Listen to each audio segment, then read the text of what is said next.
الحمد لله رب العالمين والصلاة والسلام على سيد الأنبياء والمرسلين سيدنا محمد وعلى آله وأصحابه أجمعين. أما بعد فأعوذ بالله من الشيطان الرجيم. بسم الله الرحمن الرحيم. شهر رمضان الذي أنزل فيه القرآن هدى للناس وبينات من الهدى والفرقان. میرے محترم بزرگوں، عزیز بھائیوں اور عزیز بہنوں، ہمارے لیے یہ خوشی، مسرت اور سعادت کی بات ہے کہ انشاءاللہ کل کی شام یا پرسوں کی شام سے ہم رمضان کا استقبال کریں گے، رمضان المبارک کو خوش آمدید کہیں گے۔ اللہ کی ذات سے یہی امید ہے کہ ہم سب کو اس وقت کے لیے باقی رکھے اور دیر اور دور تک ہماری عمر میں، ہمارے کاموں میں، صحت میں برکت عطا فرمائے۔ حضرات، رمضان کا مہینہ اپنے ساتھ رحمتیں لے کر آتا ہے، برکتیں لے کر آتا ہے۔ یہ ایک ایسی بات ہے جس کے لیے کسی دلیل کی ضرورت نہیں۔ ہماری گناہگار آنکھیں بھی ان برکتوں اور رحمتوں کو دیکھ پاتی ہیں اور اپنی زندگی میں محسوس کرتی ہیں۔ جس قدر قیمتی چیز ہوتی ہے، قیمتی وقت ہوتا ہے، اس کی قدر و قیمت، اس کی حفاظت، اس کے حقوق کی رعایت بھی زیادہ کرنی ہوتی ہے۔ ویسے دیکھنے میں تو ساری راتیں، سارے دن برابر ہیں۔ آپ دیکھیں کہ ہر دن سورج نکلتا ہے، ڈوبتا ہے، دن کا اجالا ہوتا ہے، رات کی تاریکی ہوتی ہے، لیکن اللہ تعالیٰ کسی چیز کو جب اپنی ذات کے ساتھ منسوب فرما دیتے ہیں تو اس کی اہمیت بڑھ جاتی ہے۔ قرآن کریم اللہ کا کلام ہے، جس مہینے میں نازل ہوا اس مہینے کو اللہ تعالیٰ سے خاص نسبت ہے، اللہ کے کلام سے خاص نسبت ہے، دونوں کے درمیان خاص جوڑ ہے۔ شہر رمضان الذی انزل فیہ القرآن، رمضان کا مہینہ وہ مہینہ ہے جس میں قرآن نازل ہوا۔ یعنی قرآن اور رمضان کو اس طرح سے جوڑ کر بیان کیا گیا کہ رمضان کا تعارف کیا ہے۔ اگر پوچھا جائے کہ رمضان کون سا مہینہ ہے، رمضان المبارک کیا چیز ہے، تو قرآن اس کا تعارف یہ کراتا ہے کہ رمضان وہ مہینہ ہے جس میں قرآن نازل ہو۔ یعنی سب سے بڑا تعارف اگر رمضان کے مہینے کا ہے تو وہ نزول قرآن کا ہے۔ اسی مہینے میں لوح محفوظ سے آسمان دنیا پر ایک ساتھ بھی قرآن نازل ہوا، اور جب تھوڑا تھوڑا حضور اکرم صلی اللہ علیہ وسلم پر نازل ہونے لگا تو اس کی شروعات بھی رمضان کے مہینے میں۔ رمضان کا مہینہ جب بھی آئے تو بہت بہتر ہوتا ہے کہ ہم ایک روٹین بنا لیں، ایک نظام العمل بنا لیں، پہلے سے تیار کر لیں کہ اس رمضان میں ہمیں کیا کیا کرنا ہے، کون کون سی عبادتیں، کون کون سی خدمتیں ہمیں انجام دینی ہیں، کس طرح سے گھر میں رہنا ہے، کس طرح مسجد میں گزارنا ہے، اپنی کون سی ایسی عادتیں ہیں جن پر کنٹرول کرنا ہے، کون سی ایسی اچھی عادتیں ہیں جن کو ہم اور زیادہ بڑھا کر خود کو اور اپنے اہل و عیال کو، خاندان کو اور سماج کو، پوری انسانیت کو ہم فائدہ پہنچا سکتے ہیں۔ ان پہلوؤں پر غور کرتے ہوئے ہمیں رمضان کا مہینہ گزارنے کی ضرورت ہے۔ بہت سے پہلو ہو سکتے ہیں، بہت سی ضروری چیزیں ہو سکتی ہیں جو رمضان میں ہمیں کرنی ہیں۔ میں ان میں سے چند باتوں کو ذکر کرتا ہوں، جن میں سے بعض فرض ہیں، بعض سنت ہیں، بعض نفل ہیں، بعض مستحب ہیں، لیکن رمضان سے ان چیزوں کا خاص رشتہ ہے۔ تو سب سے پہلی چیز روزہ ہے۔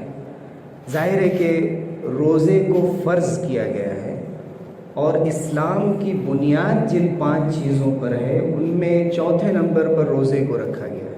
کلمہ لا الہ الا اللہ کے اقرار اور تصدیق کے بعد نماز، 5 وقت کی نمازیں، زکوٰۃ کی ادائیگی ہر سال اپنے مال میں سے 2.5%، اور چوتھے نمبر پر پھر یہ ضروری ہے کہ رمضان کے 29 یا 30 روزے رکھے جائیں چاند کے اعتبار سے، اور اس کے بعد حج بیت اللہ ہے اگر اللہ تعالیٰ نے کسی کو استطاعت دی۔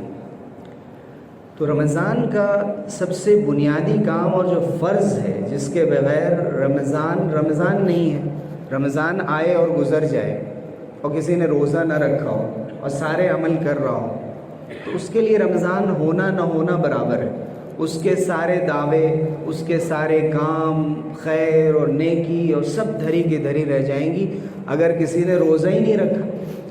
تو ایسا ہے کہ جیسے کسی کا بنیادی جو کام ہوتا ہے اپنی ڈیوٹی چھوڑ کر، مثلا فرض نماز چل رہی ہو اور وہ نفل پڑھ رہا ہو، یا فرض نماز کی تیاری میں لوگ ہیں، نماز چل رہی ہو، جنازے کے انتظار میں بیٹھا ہے جیسے بہت سے لوگ کرتے ہیں۔ تو حقیقت یہ ہے کہ جو ضروری اور سب سے اہم کام ہے وہ سب سے پہلے کرنا ہے، جو لازمی ہے۔ تو رمضان جب آئے تو سب سے پہلے روزوں کے لیے اپنے آپ کو تیار کرنا۔ ہر مسلمان پر، خواہ وہ عاقل اور بالغ ہو، خواہ وہ مرد ہو یا عورت، اس پر رمضان کے روزے فرض ہیں۔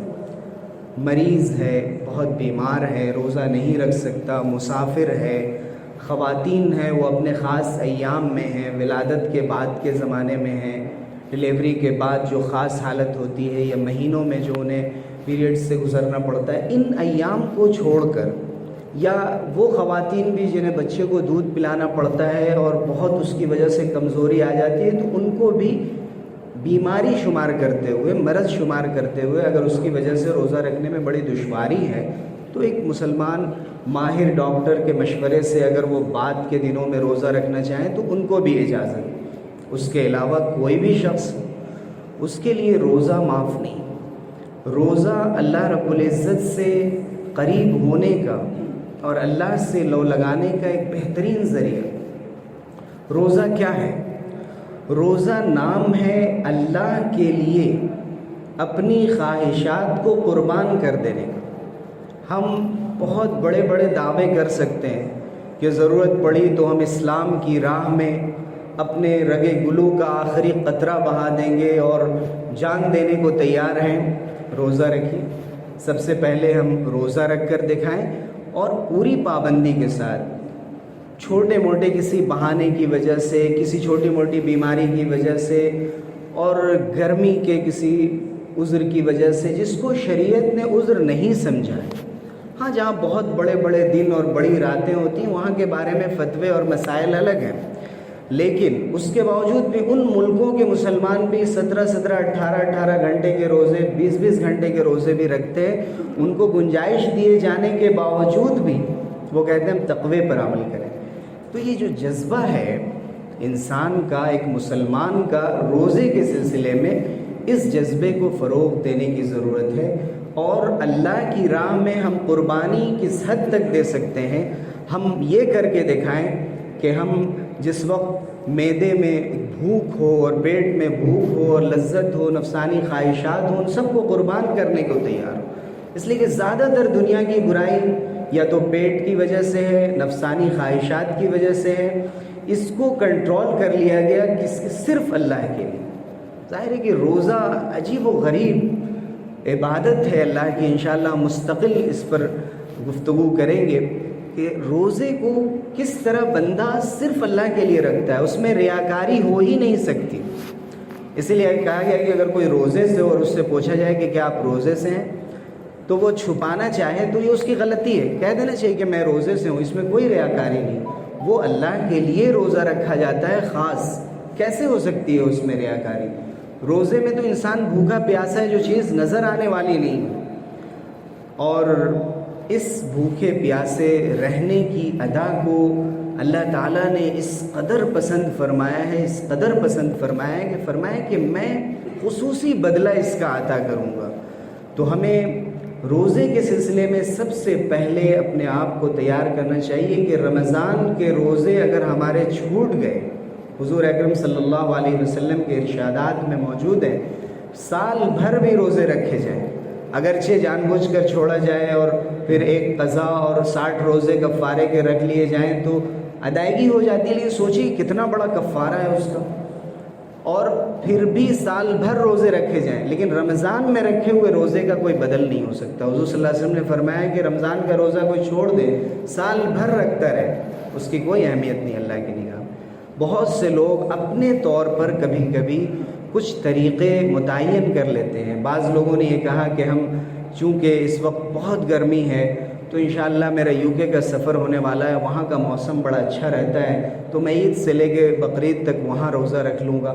آپ سال بھر روزہ رکھیں، اس کی کوئی اہمیت نہیں ہے اللہ کی نگاہ۔ ہاں کوئی عذر ہے، بیماری ہے، کوئی پریشانی ہے، یقیناً دین آسان ہے، یرید اللہ بکم الیسر ولا یرید بکم العسر، اللہ تعالیٰ آسانی چاہتے ہیں تمہارے ساتھ، تنگی نہیں چاہتے، اس کی گنجائش رکھی گئی ہے۔ لیکن سب سے پہلے خود روزہ رکھنا، بہت سے ہمارے ایسے مسلمان بھائی ہیں جو رمضان کے مہینے کو ایک لطف اٹھانے کا ذریعہ سمجھتے ہیں اور رمضان میں جتنی برکتیں ہیں سب سے استفادہ کرتے ہیں، ماشاءاللہ سحری پہ بھی رہیں گے، وہ افطار پہ بھی رہیں گے، ہر جگہ نظر آئیں گے، ہر طرح کی خدمت کریں گے، لیکن کہتے ہیں ہم سے روزہ نہیں ہوتا۔ تو ایسے لوگوں کو بار بار متوجہ کرنا ضروری ہے کہ روزے کے بغیر کوئی کام رمضان میں مقبول نہیں، سب سے پہلے روزے پر توجہ دینے کی ضرورت۔ دوسری اہم عبادت، اور حضور صلی اللہ علیہ وسلم نے فرمایا کہ من صام رمضان ایمانا و احتسابا، کہ جو رمضان کے روزے رکھے پورے ایمان کے ساتھ، اس کی فرضیت کے یقین کے ساتھ اور صرف اللہ کے لیے، تو اس کے گناہ معاف کر دیے جاتے ہیں، جو بھی پچھلے گناہ ہیں۔ دوسرے نمبر پر حضور صلی اللہ علیہ وسلم نے فرمایا من قام رمضان، کہ جو رمضان میں رات میں اللہ کے سامنے کھڑے ہو کر قرآن مجید پڑھے، اس کے لیے بھی حضور اکرم صلی اللہ علیہ وسلم نے یہی وعدہ ذکر فرمایا اللہ کی طرف سے۔ تو دوسرے نمبر کی جو اہم عبادت ہے اور اہم کام ہے رمضان المبارک میں، وہ تراویح، کہ تراویح کے لیے ہم اپنے آپ کو تیار کریں، اپنا وقت فارغ کریں۔ تراویح کا نام آتے ہی بہت سے لوگوں میں ایک تو ماشاءاللہ اتنا اچھا جذبہ لوگوں کے اندر پیدا ہوا ہے کہ افطار کے بعد سارے کاموں سے فارغ ہو جانا ہے، اب یہ رات ہے، میرا رب ہے اور میں ہوں، اپنے کو حوالے کر دینا۔ دن میں روزہ رکھا، رات بھر زیادہ سے زیادہ عبادت کرنے کی کوشش کرنی اور اس میں تراویح سب سے پہلے نمبر۔ لیکن بسا اوقات ہمارے بہت سے بھائی ایسے بھی ہیں جو تراویح کو ایک بوجھ سمجھتے ہیں اور اسے جلد اس بوجھ کو اتار دینا چاہتے ہیں، 6 دن میں، 10 دن میں، 15 دن میں۔ بہت سے مسائل ہیں، اگر مسائل کا ذکر کیا جائے اور مصروفیتوں کو سامنے رکھا جائے تو کوئی بھی فارغ نہیں ہے، اور اگر اہمیت کو دیکھا جائے تو انسان اپنے بہت ہی عزیز دوست کے لیے وقت نکال لیتا ہے، اور کبھی کوئی ایسا اجنبی آ جائے تو کہتے ہیں میں مصروف ہوں، ذرا فلاں دن ملیے ہم سے۔ تو اگر ہمارے لیے رمضان کی اہمیت ہے اور تراویح کی اہمیت ہے، قرآن کی اہمیت ہے، تو کوشش یہ کرنی چاہیے کہ مکمل پورے مہینے ہم تراویح پڑھیں۔ اگر کسی وجہ سے قرآن مجید ہم پہلے بھی ختم کر لیتے ہیں تو بھی قرآن مجید ختم کرنا یہ ایک مستحب عمل ہے تراویح میں۔ اس سے زیادہ جو سنت مؤکدہ ہے وہ تراویح، یعنی دونوں الگ الگ کام ہیں، قرآن مجید کو مکمل کرنا، ایک مکمل قرآن مجید سننا اور تراویح پڑھنا۔ اگر آپ کا قرآن مجید مکمل بھی ہو گیا، رمضان باقی ہے، تو پورے رمضان ہمیں تراویح پڑھنی ہے، چاہے سورہ تراویح ہو رہی ہو، لیکن یہ نہیں کہ تراویح ہم بیچ سے روک دیں، فارغ ہو جائیں، مختصر پڑھ لیں۔ رمضان آتے ہی ہمارے سوشل میڈیا پہ یہ بحث چھڑ جاتی ہے کہ 20 رکعت تراویح یا 8 رکعت تراویح، اور 2 گروپ بن جاتے ہیں اور ایک دوسرے کے ساتھ جھگڑے کی کیفیت پیدا ہو جاتی ہے۔ عبادتیں نفرتوں کو دور کرنے کے لیے ہوتی ہیں، محبتیں پیدا کرنے کے لیے ہوتی ہیں، لڑنے کے لیے نہیں ہوتی۔ بحث مباحثہ علمی انداز سے ہو، ضروری ہے، آرگومنٹ ہونا چاہیے، لیکن دونوں دلائل سے واقف نہیں ہیں اور 2 لوگ آپس میں بحث کر رہے ہوں اور اس بحث کو طول دے رہے ہوں، یہ بہت ہی نامناسب عمل ہے۔ رمضان کا مہینہ، مبارک وقت، قرآن مجید سب کو جوڑنے کے لیے آیا، پوری انسانیت کو جوڑنے کے لیے آیا، اور ہماری بحث چل رہی ہے کہ 20 رکعت یا 8 رکعت۔ ضرور حضور اکرم صلی اللہ علیہ وسلم تو چند دن گئے تھے صرف تراویح کی نماز کے لیے. آپ نے اس ڈر سے مسجد کو پھر چھوڑ دیا تراویح کی نماز کے مقصد سے کہ کہیں میری امت پر فرض نہ ہو جائے. لیکن حضور اکرم صلی اللہ علیہ وسلم کے صحابہ نے اس عمل کو جاری رکھا. حضرت عمر بن خطاب رضی اللہ عنہ نے خاص طور سے اپنے دور میں مسجد کو قرآن کے نور سے منور فرما دیا، اور اس وقت سے لے کر آج تک سوائے کورونا کے کچھ 1-2 سالوں کے حرمین شریفین میں بھی 20 رکعت کا معمول رہا. اور ائمہ اربعہ حضرت امام ابو حنیفہ رحمۃ اللہ علیہ اور امام مالک، امام شافعی، امام احمد اور بہت سے علماء کے نزدیک 20 رکعت تراویح ہے. بہت سے علماء اور اہل علم 8 رکعت کے بھی قائل ہیں. جہاں 20 رکعت ہو رہی ہو، کوئی 8 رکعت پر فارغ ہو کر جانا چاہ رہا ہو تو اسے اس مسئلے پر چھیڑ چھاڑ کرنے سے بچا جائے، مسجد کو اس سے محفوظ رکھا جائے. اگر کہیں 8 رکعت ہو رہی ہے، کسی کو 20 رکعت پڑھنا ہے تو وہ 12 رکعت اپنی پڑھ لے. لیکن کوشش یہ ہونی چاہیے کہ تراویح کو ایک جوڑ کا ذریعہ بنایا جائے. ایسی تمام نمازوں میں جب ہم مسجدوں میں آتے ہیں، ایک دوسرے کو کسی بات کی تلقین کرنا یا اس کو سمجھانا یا غلط بات پر ٹوکنا یہ ضروری عمل ہے، لیکن انداز ہمارا ایسا ہونا چاہیے کہ کسی کی تحقیر نہ ہو، کسی کو چوٹ نہ پہنچے، اس کو اس کا فائدہ محسوس ہو. اس لیے جہاں تراویح اور رمضان کی دوسری عبادتوں کے بارے میں ہمیں اپنا رویہ درست کرنے کی ضرورت ہے، ویسے ہی سال بھر ایک مسلمان کو اس رویے پر قائم رہنا چاہیے. اپنی زبان کا خیال رکھنا چاہیے کہ اپنی زبان سے ہم کیا ادا کر رہے ہیں. بس اوقات ہم روزے میں ہوتے ہیں اور ایک اصطلاح ہمارے استعمال ہوتی ہے کہ روزہ لگ گیا ہے. اگر کسی کی آواز ذرا تیز ہو جائے، خفا ہو جائے، غصے میں آ جائے، کہا تھا گرمی بہت زیادہ ہے، ان کو روزہ لگ گیا. ظاہر قرآن میں روزے کا مقصد لعلکم تتقون بتایا گیا ہے، تاکہ تمہارے اندر تقوی کی کیفیت پیدا ہو، اللہ سے تعلق پیدا ہو. جذباتی ہونے سے ہم اپنے آپ کو بچانے کی کوشش کریں. اس کے ساتھ ساتھ ایک بہت اہم عمل رمضان المبارک میں تلاوت کا عمل. ایک تو تراویح میں جو قرآن مجید پڑھا جائے، اس کے ساتھ ساتھ یہ ضروری ہے کہ علیحدہ ہماری تلاوت کا معمول، ہر حرف پر 10 نیکی کا جو وعدہ ہے اس کا خیال ہو. حضرت عبداللہ ابن عمرو بن العاص رضی اللہ عنہ کے بارے میں حضور صلی اللہ علیہ وسلم کو معلوم ہوا کہ وہ پوری رات عبادت کرتے ہیں اور ہر دن روزہ رکھتے ہیں اور ایک رات میں 1 ختم قرآن پڑھ لیتے ہیں. تو حضور نے فرمایا کہ تم روزہ 3 دن رکھ لیا کرو مہینے میں.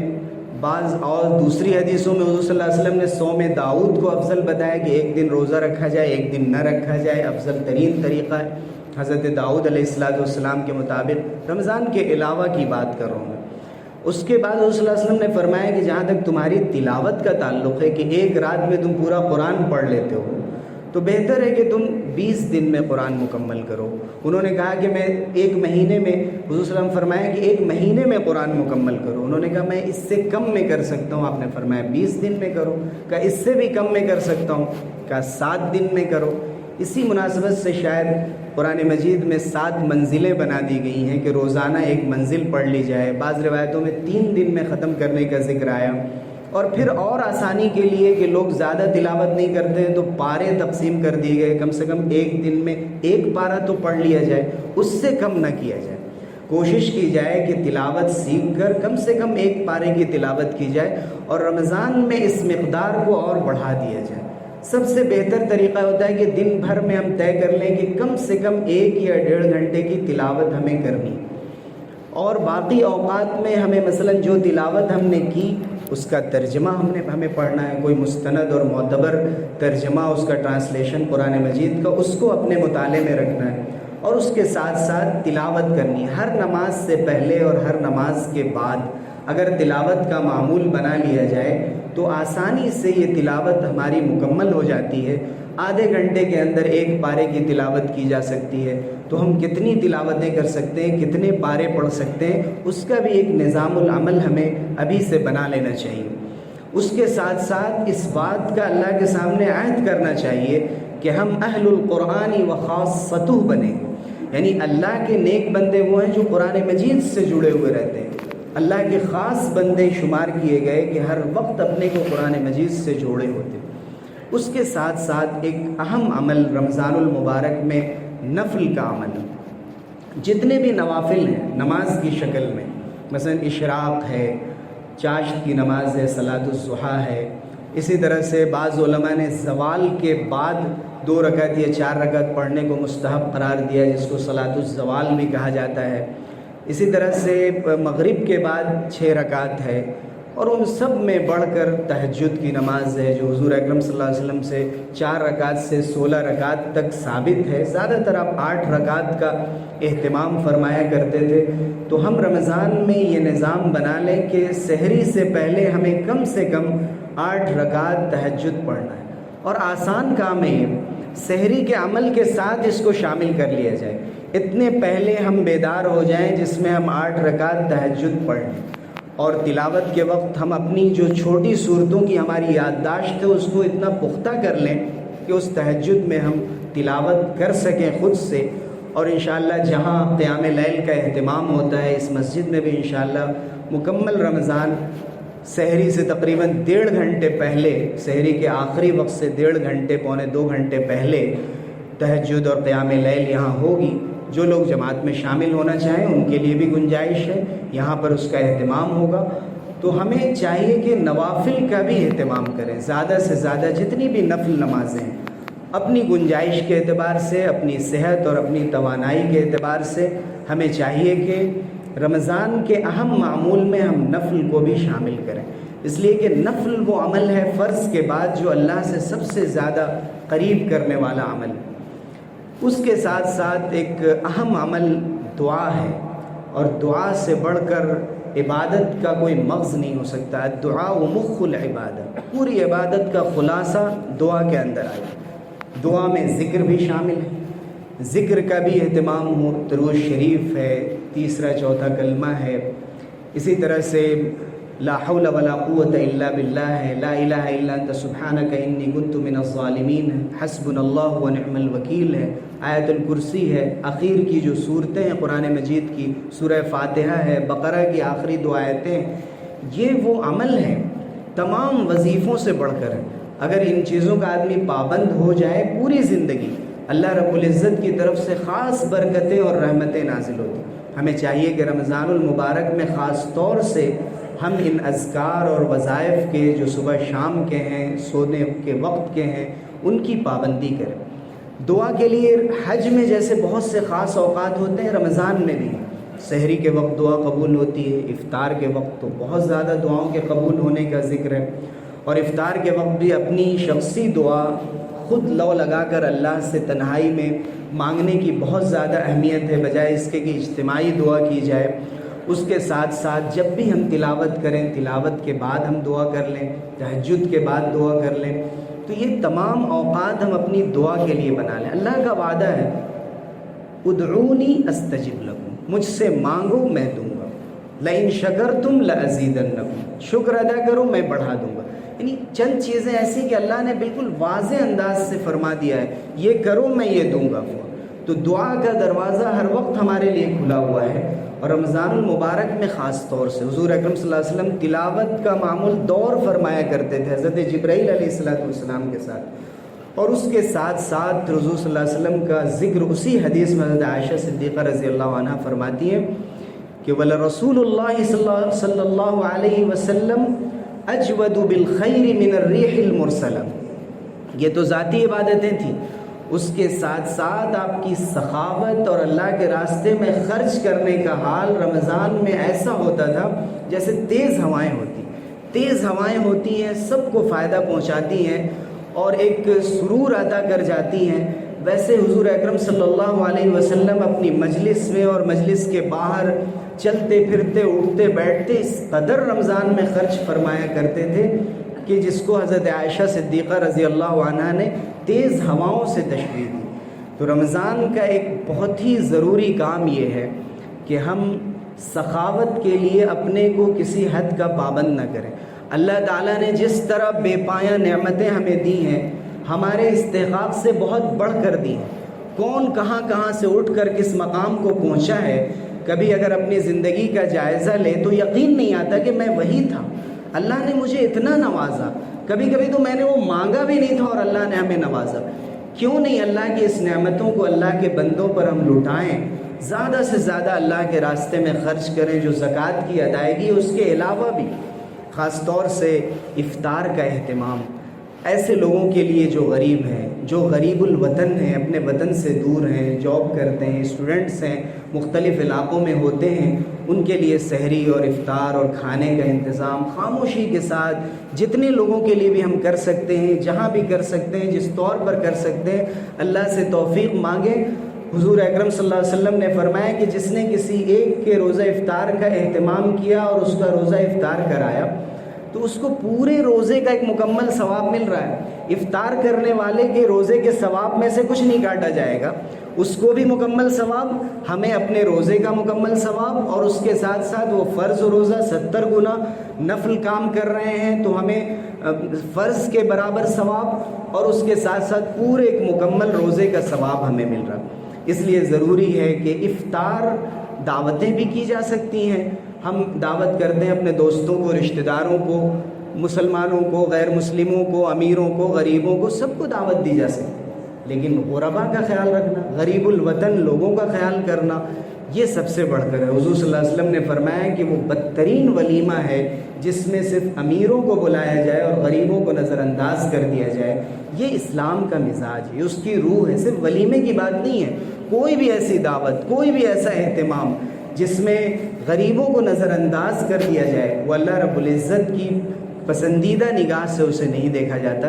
اس لیے ضروری ہے کہ افطار میں بھی ہم اس بات کا اہتمام کریں، اور سب سے بڑھ کر آخر میں ہم سب مل کر اللہ کی بارگاہ میں اس بات کا عہد کریں کہ ہم روزے کو واقعی اس طرح رکھیں گے جیسے رکھنا چاہیے، رمضان کو ایسے گزاریں گے جیسے گزارنا چاہیے۔ ان سارے کاموں کے ساتھ روزہ ہے، نوافل ہیں، تلاوت ہے، تراویح ہے، دعائیں ہیں، اذکار ہیں، اللہ کے راستے میں خرچ ہے، اس کے ساتھ اپنے روزوں کو بچانا ہے ہمیں زبان کے گناہوں سے، نگاہوں کے گناہوں سے، خیالات کے گناہوں سے، اپنے غلط قسم کے تصورات کے گناہوں سے، اور ہر طرح کی شہوتوں سے۔